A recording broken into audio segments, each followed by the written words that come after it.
Subscribe now and press the bell icon. Never miss an update. 9 देखते हैं। Question number 9 में देखिए क्या कह रहा है। बाल्यावस्था की प्रमुख विशेषता सामूहिकता की भावना है। हमने आपको बताया है कि बाल्यावस्था को ही समूह की उम्र कहते हैं, समूह की उम्र कहते हैं, या इसी को हम टोली की उम्र कहते हैं, या आपको इसी को हमने बताया है कि गैंग एज कहते हैं। और यही जो है बाल्यावस्था की सबसे प्रमुख विशेषता है। आपको याद होगा कि जब आप या हम 6 से 12 वर्ष के थे तो जब स्कूल जाते थे तो अपने दोस्तों के साथ ही जाते थे, वरना स्कूल जाते ही नहीं थे।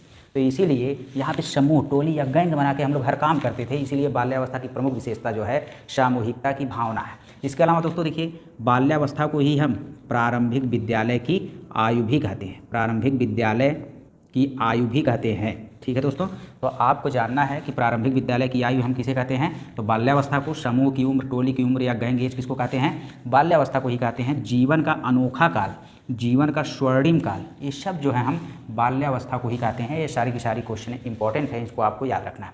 इसके अलावा दोस्तों देखिए, बाल्यावस्था का जो बालक होता है वो आत्मनिर्भर हो जाता है। कैसा हो जाता है दोस्तों, आत्मनिर्भर हो जाता है अपने शारीरिक व मानसिक विकास के प्रति। जैसे बच्चा स्वयं ही स्कूल जाने के लिए तैयार हो जाएगा, स्वयं ही मंजन कर लेगा, स्वयं ही हर काम कर लेगा, एग्जाम आएगा तो उसकी तैयारी स्वयं करने लगेगा। लेकिन जो शैशवावस्था का बालक होता है 0 से 6 वर्ष वाला, वो शारीरिक व मानसिक आवश्यकताओं के लिए वह पर निर्भर होता है, अर्थात शैशवावस्था के बालक में पर निर्भरता का गुण पाया जाता है। दोस्तों अगला क्वेश्चन देखते हैं। तो अगला क्वेश्चन कह रहा है कि किशोरावस्था में बुद्धि का विकास अधिकतम होता है। तो दोस्तों आपको यहाँ पे हम बता दें कि शैशवावस्था में बच्चे का शारीरिक विकास सबसे अधिक होता है। क्या होता है सबसे, तो शैशवावस्था में बच्चे का शारीरिक विकास सबसे अधिक होता है, जबकि बाल्यावस्था में बच्चे का मानसिक विकास सबसे तेज होता है। और किशोरावस्था की अगर बात करें तो दोस्तों किशोरावस्था में बच्चे के बुद्धि का विकास अधिकतम होता है। दोस्तों बहुत ही इंपॉर्टेंट क्वेश्चन, तीनों के तीनों आपके एग्जाम में आए हुए क्वेश्चन है। इसके अलावा दोस्तों देखिए, किशोरावस्था के जो बच्चे होते हैं उनके अंदर विद्रोह की भावना बहुत ही अधिक होती है और इनके अंदर ही वीर पूजा का गुण भी पाया जाता है। इसके अलावा दोस्तों देखिए, किशोरावस्था के जो बच्चे होते हैं उनमें अपराध प्रवृत्ति भी पाई जाती है। तो ये सारे गुण जो है किशोरावस्था के बच्चों में होते हैं। इसके अलावा दोस्तों आगे चलते हैं तो देखते हैं, माँ बाप के साये से निकलकर अपने साथी बालकों की संगत को पसंद करना पूर्व किशोरावस्था से संबंधित है। हमने दोस्तों आपको बताया था कि पूर्व किशोरावस्था को ही हम उलझन की उम्र कहते हैं या समस्यात्मक उम्र कहते हैं। इस समय बच्चा समझ नहीं पाता और अपने ही माँ बाप को, अपने ही प्रौढ़ों को अपने मार्ग की बाधा समझता है और उनसे ही हमेशा विद्रोह की भावना अपने मन में रखता है। माता पिता कहते कि सब्जी लेकर आएँ तो कहेगा हाँ नौकर समझ रखे हैं, हम सब्जी लेकर आएंगे। तो इस तरीके की भावना किशोरावस्था में बच्चे के अंदर आती है और वह जो है अपने माँ बाप के साये से निकलकर अपने साथी बालकों की संगत को पसंद करता है। अब दोस्तों देखिए, यहाँ पे 2 तरीके से बालक जो है पसंद करता है। एक तो पूर्व किशोरावस्था जो है, पूर्व किशोरावस्था जो हमने आपको बताया था कि 12 से 16 वर्ष जो पूर्व किशोरावस्था है, इसमें बालक से और बालिका से दोस्ती करना चाहती है। इसे हम समकक्षी अनुमोदन कहते हैं, यानी अपने समकक्षी या समलिंगी अनुमोदन, यानी समान लिंग के दोस्त बनाएंगे और समान कक्षा से दोस्त बनाएंगे। उसी में बच्चों को बहुत ही ज़्यादा पसंद मिलता है, बहुत ही ज़्यादा खुशी मिलती है। उसके बाद जब बच्चा 17 से 18 वर्ष के बीच में जाता है, अर्थात उत्तर किशोरावस्था में जाता है, तो यहाँ पे वह विषम लिंगी प्रेम करना चाहता है। विषम लिंगी प्रेम का मतलब है दोस्तों कि बालक बालिका से और बालिका बालक से जब दोस्ती करना चाहती है तो वह उत्तर किशोरावस्था होता है। जबकि जब समकक्षी अनुमोदन या समलिंगी अनुमोदन होता है या समवयस्क अनुमोदन होता है तो दोस्तों वह पूर्व किशोरावस्था होता है। और यही बात की गई है कि माँ बाप के साये से निकलकर अपने साथी बालकों की संगत को पसंद करना पूर्व किशोरावस्था की बात हो रही है। अपने साथी बालकों की, बालक से, बालिका से जब दोस्ती करते हैं तो उसी को कहते हैं हम पूर्व किशोरा अवस्था में ऐसा होता है। दोस्तों अगला क्वेश्चन हम देखेंगे तो अगले क्वेश्चन में है मानसिक परिपक्वता। देखिए मानसिक विकास तो सबसे तेज जो है बाल्यावस्था में होता है, जबकि मानसिक रूप से परिपक्वता की ऊंचाइयों को छूने के लिए बच्चा किशोरावस्था में प्रयत्नरत रहता है।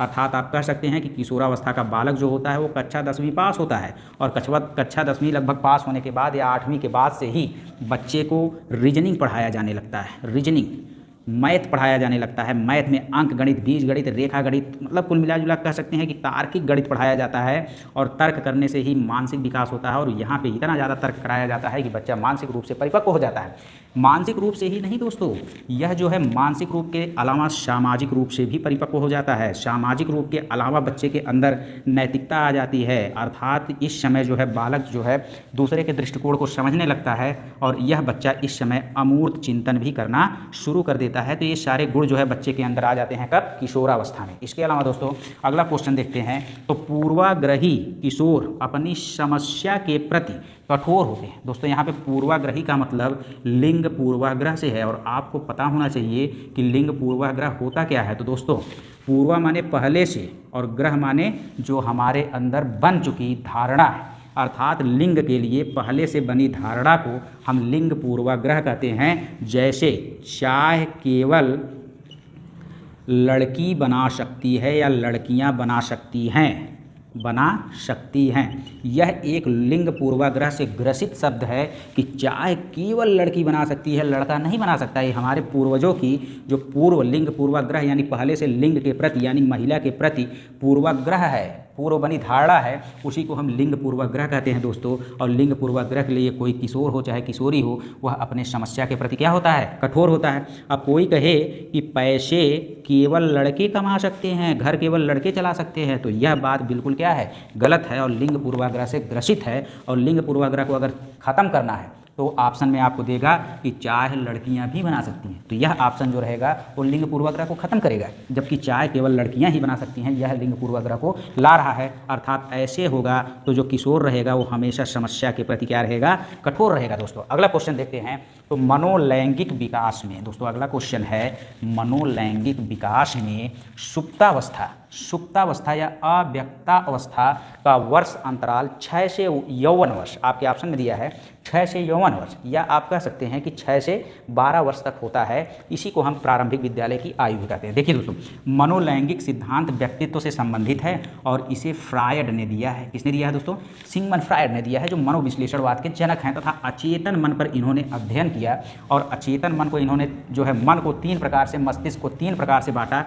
एक को इन्होंने अचेतन मन कहा और एक को इन्होंने चेतन मन कहा और एक को इन्होंने अवचेतन मन कहा। जो अचेतन मन है इसी को इन्होंने ईड कहा, जो चेतन मन है इसी को इन्होंने अहम कहा, अहम, या इसी को आप कह सकते हैं ईगो कहा। और जो है अगला जो है उसे इन्होंने परा अहम कहा, परा अहम, या इसी को इन्होंने सुपर ईगो कहा। दोस्तों सुपर ईगो कहा। यहाँ से देखिए दोस्तों क्या क्वेश्चन आता है।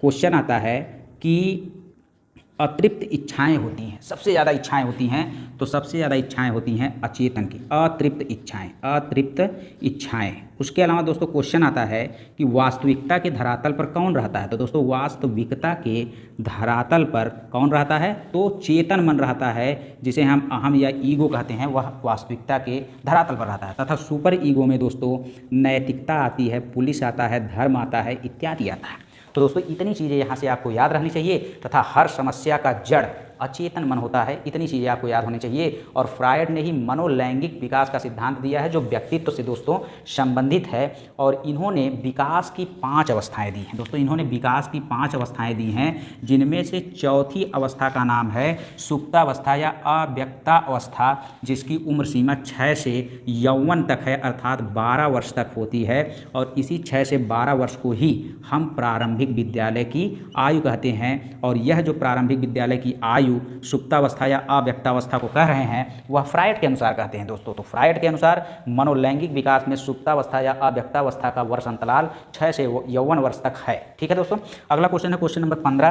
क्वेश्चन नंबर 15 कह रहा है अत्यधिक दबाव व तनाव का काल किशोरावस्था है। दोस्तों अत्यधिक दबाव व तनाव का काल किशोरावस्था है, क्योंकि पूर्व किशोरावस्था को हम उलझन की उम्र और किशोरावस्था को हम समस्यात्मक उम्र या अत्यंत दबाव एवं तनाव की उम्र कहते हैं। इसके अलावा सुनहरी उम्र कहते हैं, व्यक्तिगत समायोजन की उम्र कहते हैं। इसी तरीके से किशोरावस्था के अन्य नाम हैं, जो है जीवन का सबसे कठिन काल, किलपैट्रिक ने किशोरावस्था को ही कहा। तो दोस्तों अत्यधिक दबाव व तनाव का काल किशोरावस्था है, या स्टेनले हॉल ने कहा। तो दोस्तों स्टेनले हॉल जो थे, इन्होंने एक किताब लिखा है जिसका नाम है एडोलसेंस, एडोलसेंस, और एडोलसेंस का ही हिंदी में मतलब होता है किशोरावस्था। तो दोस्तों यहाँ पे इतनी चीज़ें आपको हाल से संबंधित याद रखना है। इसके बाद हम लोग आगे पढ़ेंगे। तो है क्वेश्चन नंबर 16। क्वेश्चन नंबर 16 क्या कह रहा है कि किशोरावस्था में संवेगों की तीव्रता जो होती है वह प्रतिकूल पारिवारिक संबंध, व्यवसाय की चिंता, नई परिस्थितियों में समायोजन, ईश्वर में विश्वास जैसी होती है। अर्थात कहने का मतलब है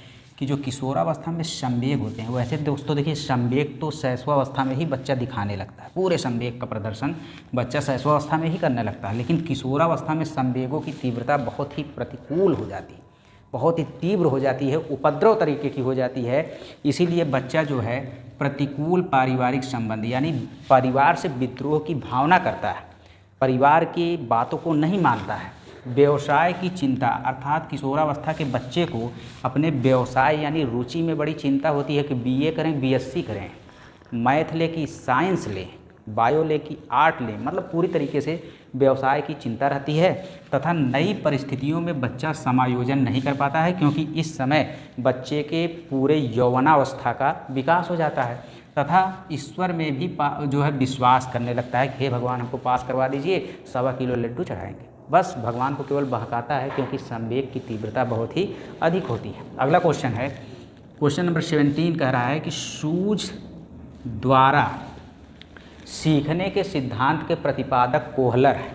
दोस्तों देखिए कोहलर ने सूझ का सिद्धांत दिया है या इसी सिद्धांत को हम अंतर्दृष्टि का सिद्धांत भी कहते हैं। दोस्तों हमने आपको बताया था कि इसमें आपको एक शब्द मिलेगा अचानक, यानी कि किसी समस्या में फंस जाने के बाद अचानक कोई हल मिल जाए तो उसी को सूझ का सिद्धांत या अंतर्दृष्टि का सिद्धांत कहते हैं। इसके प्रतिपादक कोहलर हैं। दोस्तों देखिए कोहलर जो हैं वो गेस्टाल्टवाद के प्रमुख विचारक हैं। दोस्तों गेस्टाल्टवाद के प्रमुख क्या हैं? विचारक है, जबकि गेस्टाल्टवाद के जनक जो हैं उनका नाम है मैक्स वर्दीमर। क्या नाम है? मैक्स वर्दीमर जो हैं गेस्टाल्टवाद के जनक हैं, जबकि कोहलर केवल और केवल गेस्टाल्टवाद के प्रमुख विचारक हैं। दोस्तों अगर बात करें गेस्टाल्टवाद कहाँ का भाषा है तो गेस्टाल्टवाद एक जर्मन भाषा है जिसका अर्थ होता है संपूर्ण आकृति। दोस्तों इसका अर्थ होता है संपूर्ण आकृति या पूर्णाकार, संपूर्ण आकृति या पूर्णाकार। और आपको पता है दोस्तों कि कोहलर ने प्रयोग किया है चिंपैंजी या वनमानुषों पर, और इन वनमानुषों की संख्या टोटल 6 थी, जिसमें से एक प्रमुख वनमानुष था जिसका नाम था सुल्तान। दोस्तों इतनी चीज़ें यहाँ से आपको याद रखनी है कोहलर से। इसके बाद हम लोग चलते हैं अगले क्वेश्चन पे। तो अगला क्वेश्चन आपका है कि संबद्ध प्रतिक्रिया सिद्धांत अर्थात कंडीशनिंग रिस्पांस थ्योरी में पावलोव ने कुत्ते पर प्रयोग किया है। हमने दोस्तों आपको बताया था कि सी फॉर कंडीशनिंग जिस भी सिद्धांत में कहीं पर भी अंग्रेजी वाले पोर्शन में कंडीशनिंग आ गई तो वह उत्तर होगा पावलोव का। दोस्तों वह उत्तर किसका होगा? पावलोव का। और आपको पता है कि पावलोव ने प्रयोग किस पर किया है? तो कुत्ते पर किया है। और दोस्तों आपको पता होना चाहिए कि पावलोव का जो प्रथम सोपान इनका जो था वह था उत्तेजना।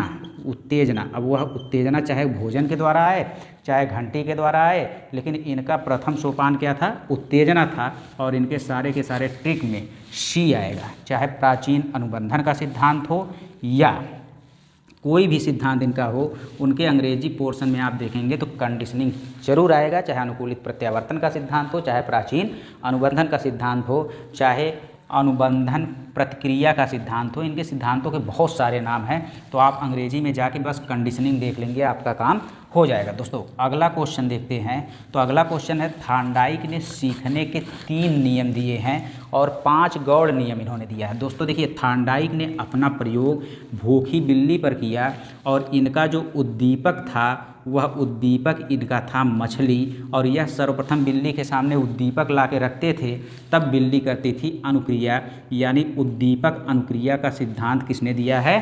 थॉर्नडाइक ने दिया है। आप कह सकते हैं स्टिमुलस रिस्पांस थ्योरी किसने दिया है? दोस्तों थॉर्नडाइक ने दिया है। इसके अलावा दोस्तों संबंधवाद वाद का सिद्धांत किसने दिया है? थार्नडाइक ने दिया है।